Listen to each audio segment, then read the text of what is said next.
Hi ನಮಸ್ತೆ, ನಾನು ನೇತ್ರ ಮಾತಾಡ್ತಾ ಇದ್ದೀನಿ. ನಾನು ಮೇಕಪ್ ಆರ್ಟಿಸ್ಟ್ ಆಗಿರೋದ್ರಿಂದ ನನಗೆ ಮೇಕಪ್ ಅಂದರೆ ಭಾಳ ಇಂಟ್ರೆಸ್ಟ್ ಇದೆ. ನಾನು ಮಾತ್ರ ಮೇಕಪ್ ಮಾಡ್ಕೊತಿದ್ದೆ, ಹಾಗೆ ನನ್ನ ಕ್ಲೈಂಟ್ಸ್ಗೂ ಮೇಕಪ್ ಮಾಡ್ತಾಯಿದ್ದೆ. ಬಟ್ ಇವತ್ತಿನ ನನ್ನ ಅದೃಷ್ಟ ಹೇಗಿತ್ತಂದರೆ, ದೇವಿ ಅಲಂಕಾರ ನೋಡೋ ಅದೃಷ್ಟ ನನಗೆ ಸಿಕ್ತು. ನಾನು ಮಾತ್ರ ನೋಡೋದು ಬೇಡ, ನೀವು ನೋಡಲಿ ಅಂತ ಹೇಳಿ ಈ ವಿಡಿಯೋ ಕ್ಲಿಪ್ನ ನಾನು ತೊಗೊಂಡು ಬಂದಿದ್ದೀನಿ. ನಿಮ್ಗೆ ಇಷ್ಟ ಆಗುತ್ತೆ ಅಂತ ನಾನು ತಿಳ್ಕೊಂಡು ಇದನ್ನು ಅಪ್ಲೋಡ್ ಮಾಡ್ತಾಯಿದ್ದೀನಿ. Thank you. ದೇವಿ ಅಲಂಕಾರಕ್ಕೆ ಬಳಸಿದ್ದು ಇವರು ಕುಂಕುಮ ಮತ್ತು ಕಾಡಿಗೆ ಎರಡನ್ನೇ. ಆ ಎರಡರಲ್ಲಿ ಎಷ್ಟು ಚಂದ ಅಲಂಕಾರ ಮಾಡಿದರು ಅನ್ನೋದನ್ನು ನೀವೇ ನೋಡಿ.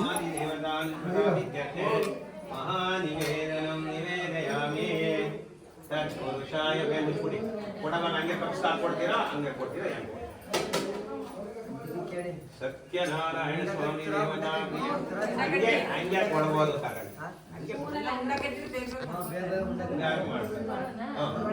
ಮಹಾನಿವೇದನಂ ನಿವೇದಯಾಮಿ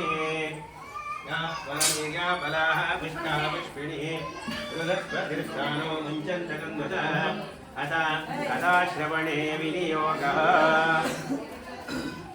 ಕಥೆ ಶುರು ಮಾಡ. ರಾಮಭಕ್ತ ಹನುಮಾನ್ ಸ್ವಾಮಿ ದೇವರ ಪಾದ ರವಿಂದಗಳಿಗೆ ಗೋವಿಂದ. ಲಕ್ಷ್ಮೀ ಸಮೇತ ಶ್ರೀ ಸತ್ಯನಾರಾಯಣ ಸ್ವಾಮಿ ದೇವರ ಪಾದ ರವಿಂದಗಳಿಗೆ ಗೋವಿಂದ. ಲಕ್ಷ್ಮೀ ಸಮೇತ ಶ್ರೀ ಕಾಲಭೈರವ ಸ್ವಾಮಿ ದೇವರ ಪಾದ ರವಿಂದಗಳಿಗೆ ಗೋವಿಂದ ಗೋವಿಂದ.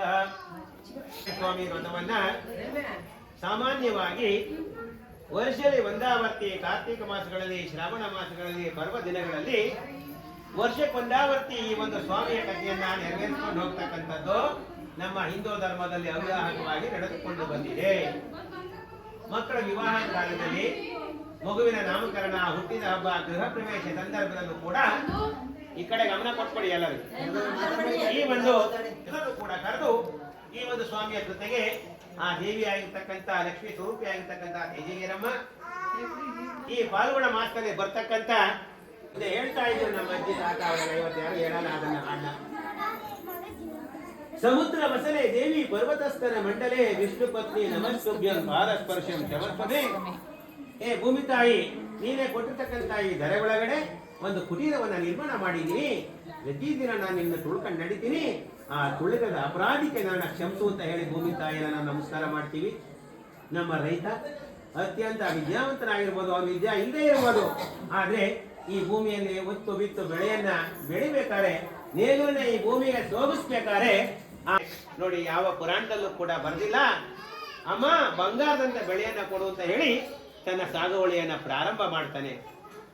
ಭೂಮಿ ತಾಯಿಗೆ ಅಷ್ಟೊಂದು ಶಕ್ತಿ ಜಾಸ್ತಿ.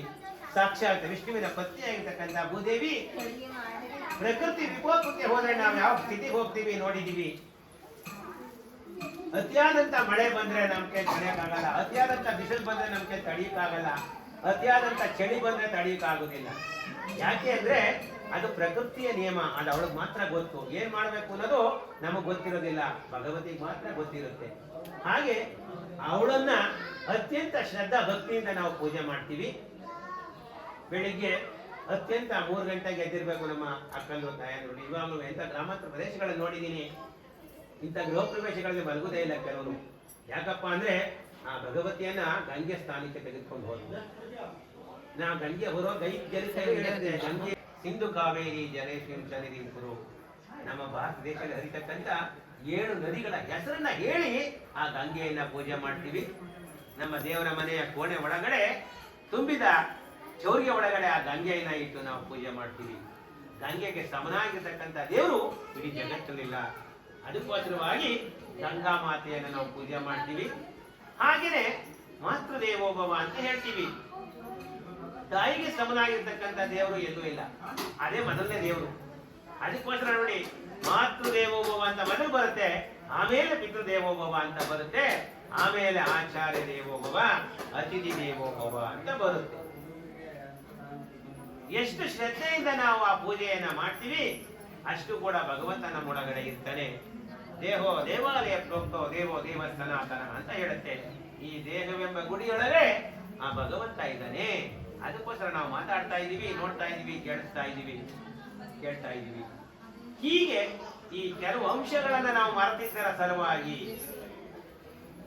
ಬೆಳಗಾಗೆದ್ದು ಗುಡಿಸಿ ನೀರನ್ನ ಹಾಕಿ ರಂಗೋಲಿಯನ್ನ ಹಾಕಿ ಯಾವ ಭಜನೆ ಅದನ್ನ ಬರೆದಿಲ್ಲ. ಯಾಕೆ ನಾವು ಮಾಡ್ತೀವಿ? ಹಿಂದಿನ ಹಿರಿಯವರು ನಡ್ಸ್ಕೊಂಡು ಬಂದಿದ್ದಾರೆ, ನಾವು ಮಾಡ್ತಾ ಇದ್ದೀವಿ. ಅದಕ್ಕೊಂದು ಅರ್ಥ ಇದೆ. ಶುಭ ಸಮಾರಂಭಗಳ ದೇವರ ಮನೆಗೆ ಮನೆ ಬಾಗಿಲಿಗೆ ನಾವೆಲ್ಲ ಮಾವಿನ ತೋರಣವನ್ನು ಹಾಕ್ತೀವಿ. ಲಕ್ಷ್ಮಿಯ ಕಿರಣಗಳು ಮನೆ ಒಳಗಡೆ ಬರಲಿ ಅಂತ. ಈ ಕೇವಲ ಈ ಕಿಟಕಿ ಬಾಗಿಲುಗಳನ್ನೆಲ್ಲ ದೊಡ್ಡ ದೊಡ್ಡಾಗಿಟ್ಟಿರ್ತೀವಿ, ಗಾಳಿ ಬೆಳಕು ಬರಲಿ ಅಂತ. ಹಾಗೇನೆ ದೈವಿ ಶಕ್ತಿಯೂ ನಮ್ಮ ಮನೆ ಒಳಗಡೆ ಬರಲಿ ಅಂತ ಆ ಚೆಂಡು ಇರ್ಬೋದು ಅಥವಾ ಮಾವಿನ ಸೊಪ್ಪು ಇರ್ಬೋದು, ಅದನ್ನ ನಾವು ಹಾಕ್ತೀವಿ. ಬಾಗಿಲಿಗೆ ಗುಡಿಸಿ ನೀರನ್ನ ಹಾಕಿ ರಂಗೋಲಿಯನ್ನ ಹಾಕ್ತೀವಿ. ರಂಗವಲಿ ರಂಗವಲಿ ಪಾಂಡುರಂಗಾವಲಿ ಕಾರ್ಯ ಕದಿಪ ಗೌರಿಸುತ್ತ ವಿನಾಯಕ ಬಂಧುಲಿ. ನನ್ನ ಮನೆ ಒಳಗಡೆ ಗಣಪತಿ ಬರಲಿ ಅಂತ ನಾವ್ ಹೇಳಿ ನಮ್ಮ ಮಕ್ಕಳಂದ್ರು ತಾಯಂದ್ರು ಅಜ್ಜಿಯಂದ್ರು ಹಾಕ್ತಾ ಇದ್ರು. ಕುಂಕುಮ ಬಾಗಿಲಿಗೆಲ್ಲ ಬಸರು ನೀರ್ ಹಾಕಿ ರಂಗೋಲಿ ಹಾಕಿ. ಇವತ್ತೆಲ್ಲ ಪೇಂಟ್ ರಂಗೋಲಿ ಬಂದ್ಬಿಟ್ಟಿದೆ. ನಮ್ಮ ಮಕ್ಕಂದ್ರಿಗೆ ತುಂಬಾ ಆಗಿದೆ. 7 ಗಂಟೆ ಬೆಳಗಾಗಿ ಎದ್ದು ಬ್ರಷ್ ಮಾಡಿದಲೆ ಕಾಫಿ ಕುಡಿತೀವಿ ನಾವು, ಬೆಡ್ ಕಾಫಿ ಅಂತ. ಅದೆಷ್ಟು ಸರಿ? ನಾರದ ಮಹಾಮುನಿಗಳಿಗೆ ಹೇಳ್ತಾರೆ, ಎಲೆ ಅನವರತ ಶ್ರೀಮದ್ ನಾರಾಯಣನನ್ನ ನಾಮಸ್ಮರಣೆ ಮಾಡ್ತಕ್ಕಂಥ ನೀನು, ನಿನ್ನ ಪ್ರಶ್ನೆಗೆ ಉತ್ತರ ಕೊಡ್ತಕ್ಕಂಥ ಶಕ್ತಿ ನನ್ನದಿಲ್ಲ. ನೇರವಾಗಿ ವೈಕುಂಠದಲ್ಲಿ ಶ್ರೀಮನ್ ನಾರಾಯಣ ಇದ್ದಾನೆ, ಅವನ ಬಳಿ ಹೋಗಿ ನಿನ್ನ ಸಮಸ್ಯೆಯನ್ನ ಬಗೆಹರಿಸಿಕೋ ಅಂತ ಹೇಳಿ ಆಶೀರ್ವಾದವನ್ನ ಮಾಡಿ ನೇರವಾಗಿ ವೈಕುಂಠಕ್ಕೆ ಕಳಿಸ್ತಾರೆ. ನಾಮಸ್ಮರಣೆ ಮುಖ ಅರ್ಥ ಬಿಡ್ತೀವಿ. ಅದಕ್ಕೆ ಬಳಿ ನಿನ್ನಂತೆ ಬಂದಿದ್ದೀನಿ, ಪರಿಹಾರವನ್ನ ಸೂಚಿಸು. ಆಗ ಸ್ವಾಮಿ ಹೇಳ್ತಾರಂತೆ, ಭೂಲೋಕದಲ್ಲಿ ನಿನಗೆ ಜನರ ಮೇಲೆ ಇರ್ತಕ್ಕಂಥ ಪ್ರೀತಿ ಆದರಗಳಿಂದ